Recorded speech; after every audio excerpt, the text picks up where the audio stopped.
మీరు మాట్లాడే మాటలకు కట్టుబడి ఉంటే ఇదే సిద్దిపేటకో సిరిసిల్లకో మేము వస్తాం.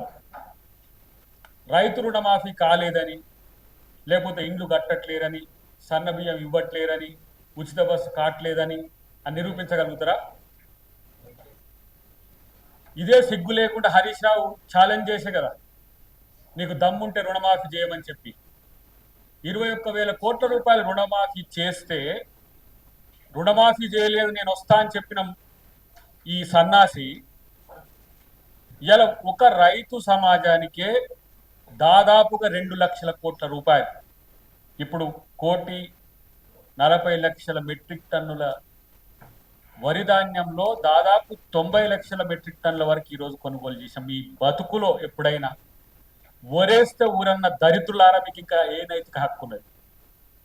ఒకవైపు రైతు రుణమాఫీ చేస్తూనే ఉంటివి, మరి ఇంకొక వైపు రైతు భరోసా ఇవ్వాల్సి వస్తూనే ఉండే. ఇప్పుడే చెప్పిండ్రు కదా కృష్ణారావు గారు, 72,000 కోట్ల పైచిలుకు దాదాపు, అంటే 75,000 దగ్గరకు మీరు చేసిన అప్పులకు మీరు చేసిన వాటికి మేము ఎలా వడ్డీలు కట్టాల్సిన స్థితి వచ్చే తగుదునమ్మా అని చెప్పి ఇప్పుడు దీంట్లో చూస్తున్నా పింక్ కలర్లో పెట్టేసి ఏం చెప్తుండో వారికి అర్థం కావట్లేదు. కేటీఆర్ ఏంద్ర నీ పవర్ పాయింట్ ప్రజెంటేషన్ దరిద్రుడ ఏంది చెప్పు, నీకు అర్థమవుతుందా? కనీసం తలకాయ ఉందా నీకేమన్నా? ముఖ్యమంత్రిని ఇష్టం వచ్చినట్టు మాట్లాడే పరిస్థితి వస్తే ఖబర్దార్, నీ అయ్య నుంచి మొదలు పెడితే నీ కింది వరకు కూడా ఒక్కొక్కరిని మరి చీల్చి చెండాడే ప్రయత్నం చేస్తాం. పనికిరాని మాటలన్నీ మాట్లాడుకుంటా నువ్వు ఒక మనిషి, నీకు ఒక రాజకీయం. ప్రతిపక్ష నాయకుడు లేడేంది అని అంటే రాడు అని అంటారు. అసలు నేను అంటున్నా ఈరోజు మళ్ళా తెలంగాణ సెంటిమెంట్కి మేమే బాధ్యులం అంటారు కదా. మీ బతుకు భారత రాష్ట్ర సమితి ఎందుకు మారింది?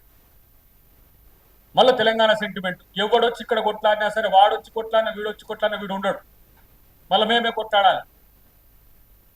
భారత రాష్ట్ర సమితి అని గుణాత్మకమైన మార్పు అని చెప్పి దేశవ్యాప్తంగా మేము విస్తరించాలని పోతే ప్రజలు బండకేసి బాధంగానే మరి ఎందుకు వచ్చేసి అలా మేము తెలంగాణ అంటుంటారు. మీరు తెలంగాణ వాళ్ళు కారు. రాసుకోండి. ఇప్పుడు ఒక తెలంగాణ ఉద్యమకారుడిగా, తెలంగాణ ఉద్యమకారుల కమిటీ మెంబర్గా నేను ఈరోజు చెప్తున్నా, బీఆర్ఎస్ పార్టీలో తెలంగాణ నాయకులు ఉండొచ్చు, తెలంగాణ ఉద్యమకారులు ఉండొచ్చు, కానీ కల్వకుంట్ల కుటుంబం తెలంగాణకు సంబంధించింది కాదు ఇప్పుడు. ఎందుకంటే ఎందుకు భారత రాష్ట్ర సమితిని మార్చిండ్రో ఇలా తెలంగాణ సమాజానికి మీరు చెప్పాల్సిన అవసరం ఉంది. లేకపోతే ఈ ఒక ఆయన పొట్టి ముక్క ఆయన పొడుగు ముక్క ఆయన తిరుగుతూ ఉన్నారు కదా, ఇటొకళ్ళు అటొకళ్ళు బావమర్దులు పంచుకొని. భారత రాష్ట్ర సమితి అని పెట్టుకున్నందుకు మీరు ముక్కు నేలకు రాయండి. తెలంగాణ ప్రజలకు నమ్మించి ద్రోహం చేసిన ద్రోహులు మీరు.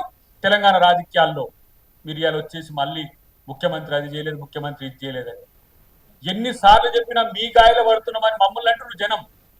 నేనంటున్నా ఇలాంటి పిచ్చివాగుళ్ళు బంద్ చేసుకుంటే మంచిదని చెప్పి హెచ్చరిస్తున్నాం. ఏం చేస్తారు? ఒక ఆయన అన్నాడు, సార్ వాళ్ళు అట్నే మాట్లాడుతుంటారు, వాళ్ళు ప్రాపగండా చేస్తుంటారు, వాళ్ళు మాట్లాడుకుంటూ పోతా ఉంటే మీరు సమాధానం చెప్పాల్సిన రావాల్సి వస్తుంది అని అంటే, ఒక దశ దాటినాక పిచ్చోడు అని తెలిసేసినాక ప్రజలు ఎట్లా చూస్తారు? మొదటి పిచ్చోడు కేటీఆర్ అయితే పోటీ పడుతున్నాడు మనోడు హరీష్ రావు. బీఆర్ఎస్ పార్టీని పిచ్చోళ్ళ సంఘం చేయకుర్రా నాయన. ఒక రోజు ఆ పార్టీలో తెలంగాణ కొట్లాడిన వాళ్ళు ఉన్నారు, వాళ్ళకి మీరు అవకాశాలు ఇవ్వకపోవచ్చు కాక, కానీ మీ కుటుంబం కోసం మొత్తం తెలంగాణను నాశనం చేస్తే మిమ్మల్ని బండకేసి బాధితే ఇప్పుడు మేము తెలంగాణను కూడా తిరుగుతున్న పరిస్థితి వచ్చింది మీకు. Subscribe us and press the bell icon for more interesting updates.